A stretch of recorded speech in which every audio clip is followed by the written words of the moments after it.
Sir ఆ తర్వాత power లోకి వచ్చినాక కూడా వ్యంగ్య ప్రసంగాలే చేసినారు ఆయన. అది అది అక్కడి నుంచి నేను అనుకుంటున్నా ఇది రాంగ్ కాన్సెప్ట్ లో పోయినది. ఇది ఆయన మాటల వెనుక ఉండే పవర్ ప్రాజెక్టు పనులలో కనిపించిందా?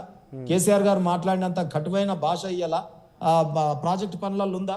రేవంత్ రెడ్డి గారు మాట్లాడుతున్న భాష, కటువైన భాష నిన్న మాట్లాడిన దాంట్లో ఎక్కడన్నా ప్రజోపకరమైనటువంటిది ఉందా? ఆయన నన్ను తిట్టే నేను నిన్ను తిర్తి, నువ్వు నన్ను తిట్టు నేను నిన్ను తిడతా, నువ్వు నేను సినిమా లాగా ఉంది. ఇది ప్రజలకు అది కాదు కదా, ఇది డబ్ల్యూడబ్ల్యూ గేమ్ కాదు కదా, ఇద్దరిది కాదు కదా. తాడు శ్రీనివాస్ గారు ఇందాక బండి సంజయ్ చిచ్చాట్లో మాట్లాడుతూ చంద్రబాబును కేసీఆర్ కుమ్మక్కయ్యారు, చంద్రబాబు ఏదో ముడుపులు ఇస్తే కేసీఆర్ తీసుకున్నారు, అందుకే ఈ నీళ్ల పంపకం గురించి ఏదో మాట్లాడుతూ ఆయన ఏదో మాట్లాడుకొచ్చారు. సో ఆయన తెలిసి మాట్లాడారో తెలియక మాట్లాడారో తెలియదు, కానీ ఇప్పుడు ఎన్డీఏలో ఉన్నటువంటి వ్యక్తి చంద్రబాబు.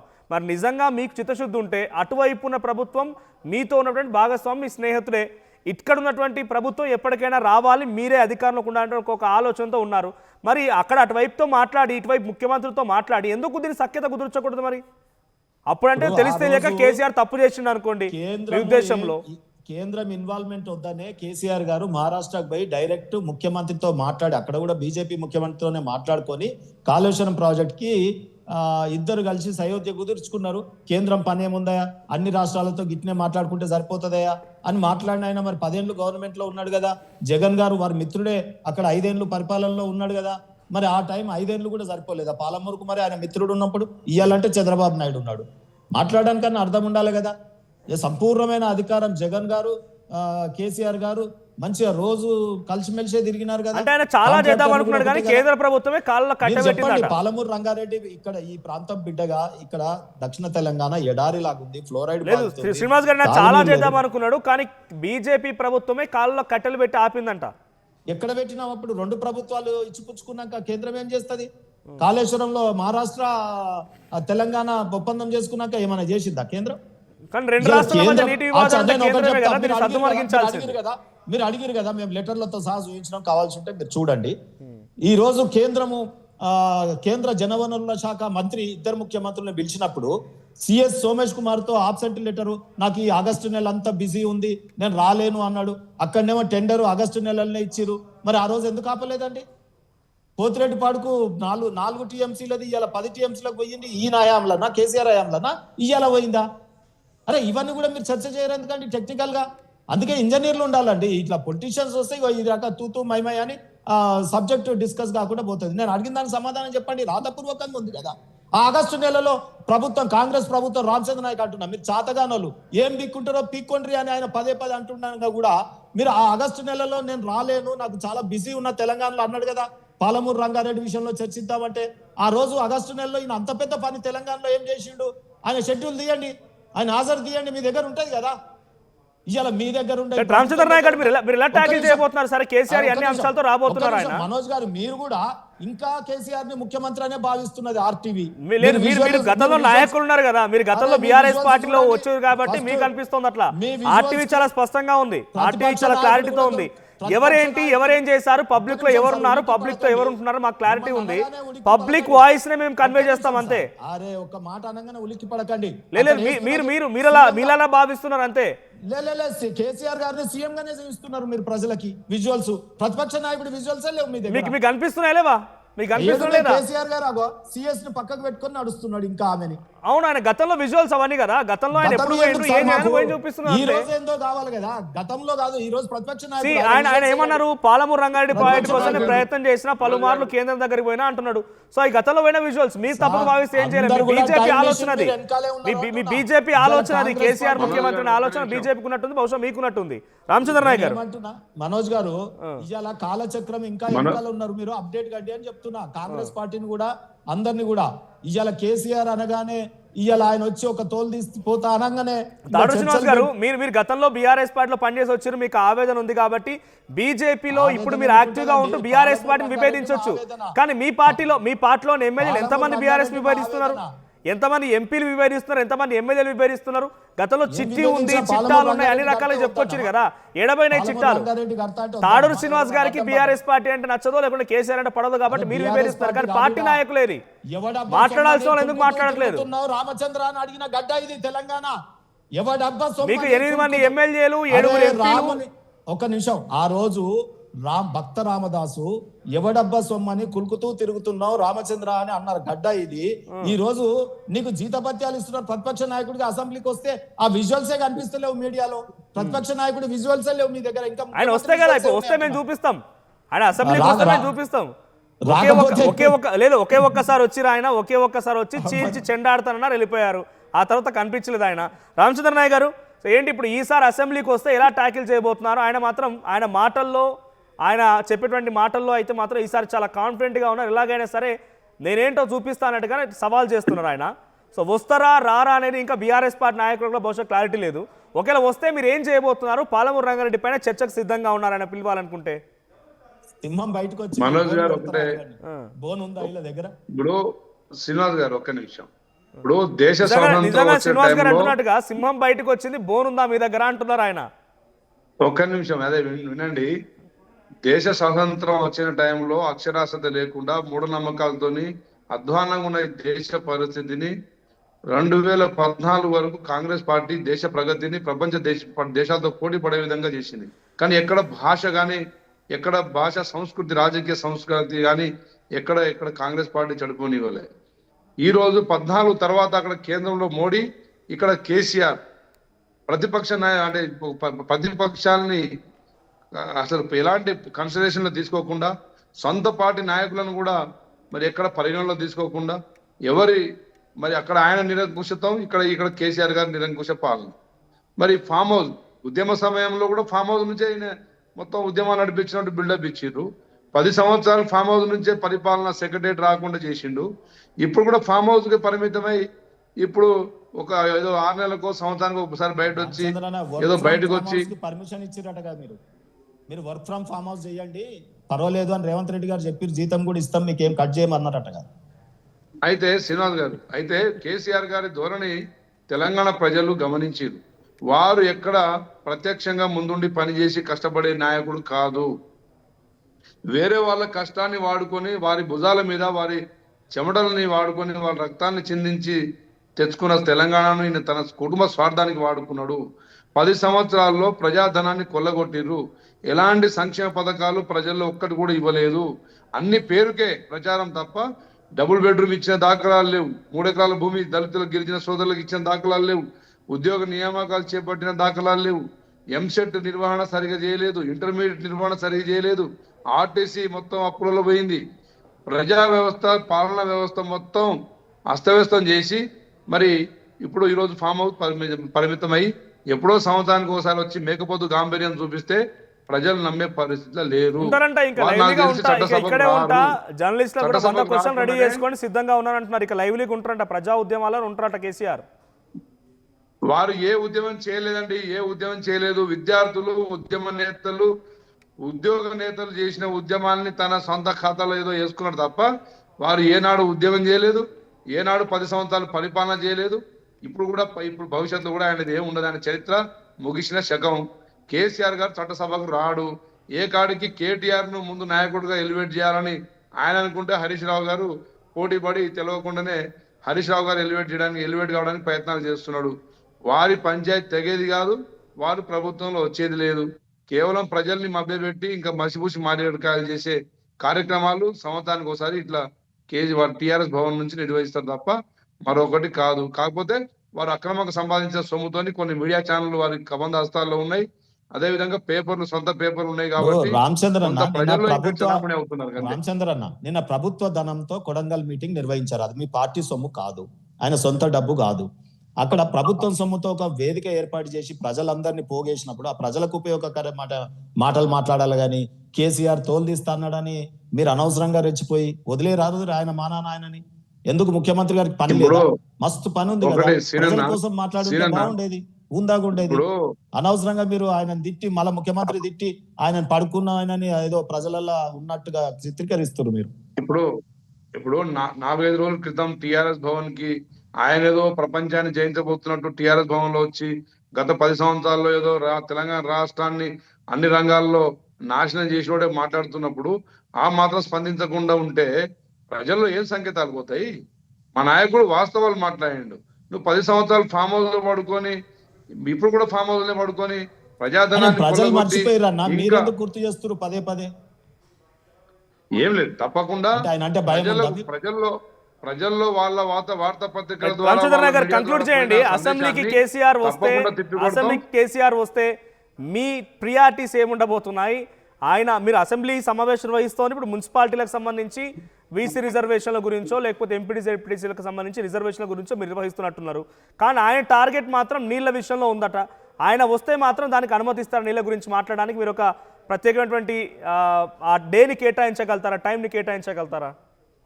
తప్పకుండా. ఇప్పుడు బీజేపీలో మహారాష్ట్ర గవర్నమెంట్ లో క్యాబినెట్ ర్యాంక్ వహిస్తున్న వెదిరే శ్రీరామ్ గారి వారు చాలా వనరుల మీద, నీటి వనరుల మీద బాగా అన్ని దేశంలో ఉన్న ప్రతి నది మీద పూర్తి స్థాయిలో స్టడీ చేసిన వ్యక్తి. వెదిరే శ్రీరామ్ గారి మరి సారథ్యంలో తప్పకుండా వాస్తవాలు మేము తీసుకొని మా ప్రభుత్వం ప్రజల ముందు పెట్టడానికి మేము సిద్ధంగా ఉన్నాం. కేసీఆర్ గారు అసత్య ప్రచారాలని పెడతామంటే ఒప్పుకునేది లేదు. అదేవిధంగా వారు చట్టసభలో వచ్చిన తర్వాత రేపు బీఎస్సీ మీటింగ్ లో సబ్జెక్ట్ డిమాండ్ ముందు పెట్టమనండి. ఏ సబ్జెక్ట్ మీద ఎన్ని గంటలు చర్చిస్తామో కేసీఆర్ గారు ప్రతిపక్ష నేతగా వచ్చి మాట్లాడాలి తప్ప హరీష్ రావు గారిని ముందు పెట్టి ఏదో శిఖండిని ముందు పెట్టి భీష్ముని చంపినట్టు ఎందుకండి ఈ వేషాలు? తెలంగాణ ప్రజల్ని మోసం చేయడం తప్ప. రమ్మనండి కేసీఆర్ ని BSc meeting 29th BSc meeting రమ్మనండి. బిజినెస్ అడ్వైజరీ మీటింగ్ లో, కమిటీ మీటింగ్ లో పార్టిసిపేట్ కమ్మనండి. ఏ సబ్జెక్ట్ మీద ఎన్ని గంటలు చర్చిద్దామో మేము సిద్ధంగా ఉన్నాం. 2వ తారీఖు నుంచి మొదలు పెడితే సంక్రాంతి వరకు డిస్కస్ చేద్దాం. రాత్రులు 4 వరకు చర్చలు చేసి అసెంబ్లీ నిర్వహించిన ఘనత మా కాంగ్రెస్ ప్రభుత్వాన్ని, మా నాయకుడు రేవంత్ రెడ్డి గారిది. చర్చకు వస్తారా ముందు దాన్ని తేల్స్తామనండి. బీఎస్సీ 29th బీఎస్సీ మీటింగ్ రమ్మనండి. మీ ద్వారా మేము వారిని స్వాగతం తెలుపుతున్నాం. మీ ద్వారానే మేము డిమాండ్ చేస్తున్నాం. తాడూరు శ్రీనివాస్ గారు ఫైనల్ కంక్లూడ్ చేయండి. సో కేసీఆర్ వస్తారా నిజంగానే? అంటే మీకు గతంలో 10 ఏళ్ల పాటుగా ఆయనతో పాటుగా నడిచినటువంటి అనుభవం ఉంది. సో బీఆర్ఎస్ పార్టీ అనేక కార్యవర్గ సమావేశాల్లో మీరు సైతం పాల్గొన్నారు, సలహా సూచనలు మీరు కూడా ఉన్నారు. సో ఇప్పుడు బీజేపీ నాయకుడు అయితే కావచ్చు.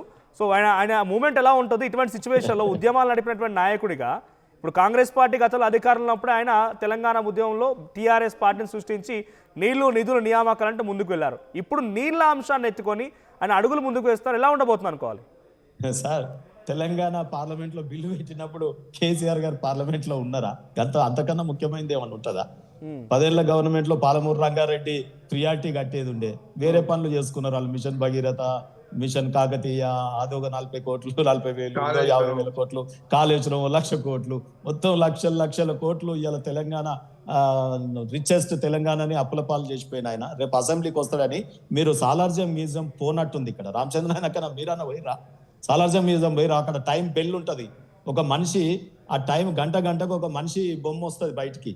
1 అయితే 1 కొడుతుంది, 12 అయితే 12 కొట్టి మళ్ళీ లోపలికి తుర్రు నురుకుతుంది. సో ఆడ దానికోసం వేచి చూస్తూ ఉంటారు ప్రజలు. ఆడ గంట సేపు కూర్చుంటారు స్నాక్స్ కొనుక్కొని. టైంకి వస్తుంది. అది ఒకవేళ 1 గంట అయితే 1 గంట ఇట్లా కొడుతుంది, వెళ్ళిపోతుంది లోపలికి. సో ఆ సాలార్జంగ్ మ్యూజియం పోయి చూసి వస్తే కేసీఆర్ గారిని మీరు సరిపోలుకోవచ్చు. అది కరెక్ట్ గా సూట్ అవుతుంది. మేము చిన్నప్పుడు 4 సార్లు ఎక్స్కర్షన్ పోయి చూసినాం. మరి ఇక్కడ ముగ్గురు మీరు చూసిన వాళ్ళు ఉన్నారో లేదో. కానీ మీరు తక్కువ అంచనా వేస్తున్నట్టున్నారు బహుశా కేసీఆర్ని. ఆయన బయటికి వచ్చి ఇప్పుడు ఒక గంట సేపు ప్రెస్ మీట్ లోనే ఒక వారం రోజుల పాటుగా ఈ చర్చలకి అనేక రకాల పొలిటికల్ హీట్ కి తావిచ్చిండు ఆయన. కాబట్టి జరుగుతుంది. రేవంత్ రెడ్డి గారు, కేసీఆర్ గారు, ఆయన నేను ఒకటి వస్తున్నా తిడుతున్నా, నువ్వు ఒకటి రెడీగా ఉండు, నువ్వు 4 తిట్టు, కథం మన ఇద్దరి మధ్యనే షో ముగుస్తుంది. బండి సంజయ్ కూడా మాట్లాడారు కదా, మరి బండి సంజయ్ కూడా ఉన్నది ఇక్కడ. వీళ్ళందరూ గ్రూప్ పెట్టుకున్నారా? లేదు, నేనేమంటున్నా, ఇక్కడ మా కాళ్ళతో పెట్టుకోవాల్సిన అవసరమే లేదు. ఇవాళ కన్యాకుమారి నుంచి కాశ్మీర్ దాకా ఉన్నాం. కీళ్ళతో మాకేం లెక్క. కేరళలో వస్తున్నాం, వెస్ట్ బెంగాల్లో వస్తున్నాం, రేపు తెలంగాణలో కూడా వస్తున్నాం. ఇవాళ బీజేపీ లేస్తుందనే వీళ్ళిద్దరు డ్రామా, మన ఇద్దరి మధ్యలోనే ఉండాలి పోటీ, తిట్ల పురాణంలో మనమే ఏది ఉండాలి అని చెప్పి తిట్టుకుంటున్నారు తప్ప ఇది ప్రజలకు ఉపయోగపడమైన తిట్లా అండి. ఇవి ఏం తిట్టుకున్నారు? పర్సనల్ గా తిట్టుకున్నారు. తోలు తీస్తా అంటే ప్రజలకు ఏమొస్తుంది? పాలమూరు రంగారెడ్డి కట్టకపోతే కుర్చేసుకొని కూర్చొని కట్టిస్తా అన్నాడు. ఆడ కుర్చీ ఉన్నదో లేదో నాకు తెలియదు, కానీ మళ్ళీ ఒకసారి ప్రతిపక్ష నాయకుడిగా పోయి పాదయాత్ర చేయాలి పాలమూరు రంగారెడ్డి నది ఎంబడి. గది కదా పోరాటం అంటే. గీ తిరితే వస్తాయా? రేవంత్ రెడ్డి తిరితే నీళ్ళు వస్తాయా? ఆయన కేసీఆర్ ని తిరితే నీళ్ళు వస్తాయా ప్రజలకి? ఇది అంత డ్రామా కాకపోతే ఇద్దరిని బండకేసి కొట్టే రోజు వస్తుంది. నేను చెప్పిన కదా, రావణుడు కుంభకర్ణుడు ఇద్దరు అన్నదమ్ములని రేపు మా రామచంద్రుడి నాయకత్వంలో కొట్టేస్తాం, ఈ ప్రభుత్వం తెస్తాం. మీ బండి సంజయ్ భాష, గుండు అరవింద్ భాష మాత్రం చాలా సంస్కృతం ఉండకుండా మంచి తెలంగాణ ప్రజల భాష ఉంటుందని భాష గురించి మీరు మాట్లాడుతున్నారు. ప్రజలకు అర్థమయ్యే విధంగా మాట్లాడే రీతిలో మా నాయకుడు మాట్లాడుతున్నారు తప్ప ప్రతి మోసం చేసిన తెలంగాణ రాష్ట్రాన్ని మోసం చేసిన నాయకుల మీద మాట్లాడుతున్నారు అలా కావాలంటే ఆవు పేడ అనాలే. సంయమనం ఉండాలి కదా. ఈ భాషని మీరు కూడా అంగీకరించిన పొరపాటేమో రామచంద్ర నాయక్ గారు. సో అందరూ మార్చుకోవాలనడంలో తప్పేం లేదు, అందరూ మార్చుకోవాలి. అంతేగాని దీన్ని ఆయన ముఖ్యమంత్రి ప్రజలకు కదా, అర్థమయ్యే భాష అంటే సీఎం ప్రజలకు అర్థం కూర్చున్నాడు. కావాలంటే బూతులే మాట్లాడాలా? ఇప్పుడు బీజేపీలో నాయకులు మన అరవింద్ గారు కానీ సంజయ్ గారు మాట్లాడే భాష తెలంగాణ ప్రజలు చూడలేదా? శ్రీనివాస్ గారు వినలేదా? అందరూ అట్లాగే ఉన్నారు, అందరూ అట్లాగే ఉన్నారు. గురువింద కింద మత్స ఉన్నట్టు ప్రతి పార్టీలో ఒక నాయకుడు ఇట్లాంటివి ఉన్నారు. ఇప్పుడు మా రేవంత్ రెడ్డి గారు తెలంగాణ రాష్ట్రాన్ని అన్ని రంగాల్లో విధ్వంసం చేసిన ఒక వ్యక్తి గురించి మాట్లాడుతుంది తప్ప వేరే వాళ్ళని ఎవరిని మేము దూషించట్లేదే. తెలంగాణను అస్తవ్యస్తం చేసిన ఒక వ్యక్తి గురించి మాట్లాడుతున్నాం. తప్పకుండా మాట్లాడతాం, తప్పకుండా వాస్తవాలు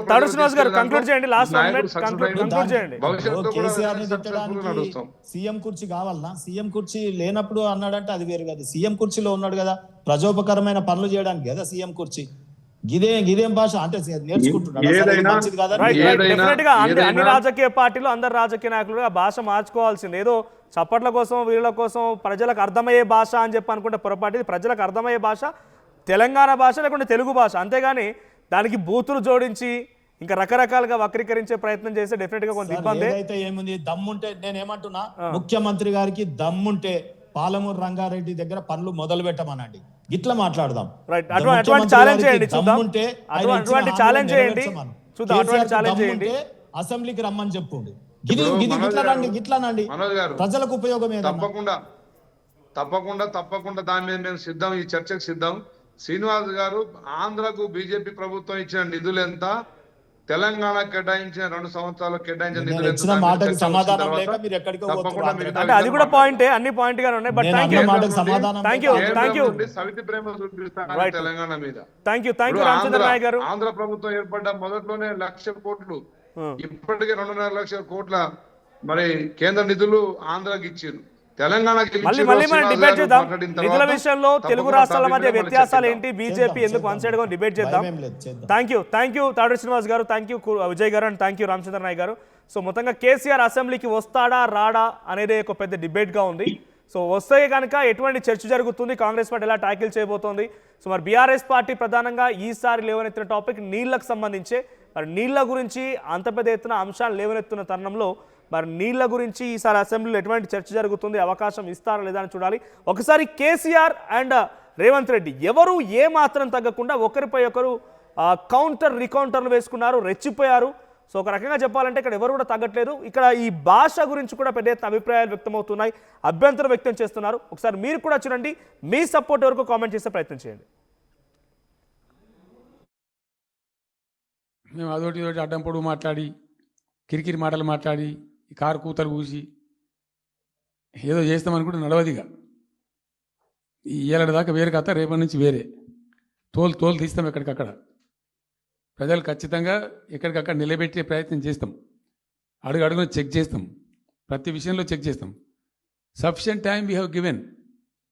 మేము తొందరపడి మేము ఎందుకు కన్నెర్రయ్యి మా ప్రభుత్వం పోయింది వీళ్ళు వచ్చింది అనేటువంటి ఒక పిచ్చి అయ్యి అట్లా మేము చేయలే, అటువంటి వాడికి పోలే. ఇష్యూల మీద పోరాడుతున్నాం, ఒకే ఫీజు ఎంబర్స్ మీద పోరాడుతున్నాం, ఇంకొకటి పోరాడుతున్నాం, రకరకాల భూదందాల మీద, దోపిడీ మీద, చెర్ల మీద పోరాడుతున్నాం. పార్టీ కొట్టాడుతున్నది, తప్పదు కాబట్టి కొట్టాడుతాం. ఇప్పుడు మొత్తం మొదటికే ముప్పు వచ్చే పరిస్థితి ఉంది. తప్పని పరిస్థితి నేను బయలుదేరినప్పుడు తప్పదు. అటు కేంద్రాన్ని ఎక్స్పోజ్ చేస్తాం, ఇటు రాష్ట్రాన్ని ఎండగడతాం ప్రజల మధ్యలో ఖచ్చితంగా. ఇలా మొత్తం విస్తారంగా మాట్లాడినాం, చర్చించినాం. చాలా పెద్ద ప్రజా ఉద్యమానికి శ్రీకారం చుడతాం. కంపల్సరీ పాలమూరు, రంగారెడ్డి, నల్లగొండ జిల్లాలలో గ్రామాన దానికి పోస్టర్ డిజైన్ అవుతుంది, కరపత్రం డిజైన్ అవుతుంది. ప్రజా ఉద్యమాలు చేస్తాం, పెద్ద బహిరంగ సభలు పెడతాం. నేను స్వయంగా అటెండ్ అవుతున్న బహిరంగ సభలకు. ప్రజాక్షేత్రంలో ఈ ప్రభుత్వం యొక్క నిష్క్రియాపరత్వాన్ని ఎండగడతాం. మేము అదొకటి అడ్డం పొడుగు మాట్లాడి, కిరికిరి మాటలు మాట్లాడి, ఈ కారు కూతలు పోయినాం, కాలు మీద పెట్టి తొక్కితే పాతాళానికి పోయిన మళ్ళీ ఇప్పటి వరకు తేలలేదు. ఇవాళ చెప్తున్న మీడియా మిత్రులారా రాసుకోండి, 2029 ఎన్నికల్లో 2/3 మెజారిటీ మన సీట్లు ఒకవేళ 119 ఉంటే 80కి పైగా సీట్లతోని 2029లో మా ప్రభుత్వం ఏర్పాటైంది. ఒకవేళ 153 సీట్లయితే 100 పైగా సీట్లతోని 2/3 మెజార్టీతోని తెలంగాణలో రెండోసారి కాంగ్రెస్ ప్రభుత్వాన్ని తెస్తాం. ఇది మా సవాల్. చంద్రశేఖరరావు గారు, తారక రామారావు గారు, హరీష్ రావు గారు, దయాకర్ రావు గారు, ఇట్లా చెప్పుకుంటూ పోతే వినోదరావు గారు, కుక్కట్పల్లి కృష్ణారావు గారు, రాసి పెట్టుకో. 2029లో 2/3 మెజార్టీతోని ఈ రాష్ట్రంలో కాంగ్రెస్ ప్రభుత్వాన్ని ఏర్పాటు చేస్తా. ఇదే నా సవాల్. శాతనైతే కాసుకో బిడ్డ. నీ రాజకీయం ఏందో నేను చూస్తా. నేను రాజకీయం చేసినంత కాలం ఈ కల్వకుంట చూసేటోళ్ళు కాలకుంట విషం లాంటి కేసీఆర్ కుటుంబాన్ని అధికారులకు రానివ్వను. ఇదే నా శపథం. ఇదే నా శపథం. కొడంగల్ బిడ్డగా ఈ గడ్డ మీద నుంచి నేను శపథం చేస్తున్నా. నేను రాజకీయాలలో ఉన్నంతసేపు రాబోయే ఎన్నికల్లో కేసీఆర్ కుటుంబానికి అధికారం అనేది ఇక కళ. బీఆర్ఎస్ పార్టీ, కేసీఆర్ చరిత్ర గతమే. మీ పార్టీకి మీకు భవిష్యత్తు లేదు. ఎవడైనా చర్చించుకుంటే పొద్దుపోనప్పుడు మాట్లాడుకోవడానికి పనికొచ్చే చరిత్రనే తప్ప భవిష్యత్తు తెలంగాణ రాష్ట్రానికి నీ తరఫున ఒరిగేది ఏమీ లేదు. బీఆర్ఎస్ కేసీఆర్ గతమే, తెలంగాణ భవిష్యత్తు కాంగ్రెస్. మీ గత చరిత్రతోని ఈడ ఒరిగేదేం లేదు. అసలైన తొలి వెలుగు. ఫాలో వాట్సాప్ @తొలి వెలుగు official.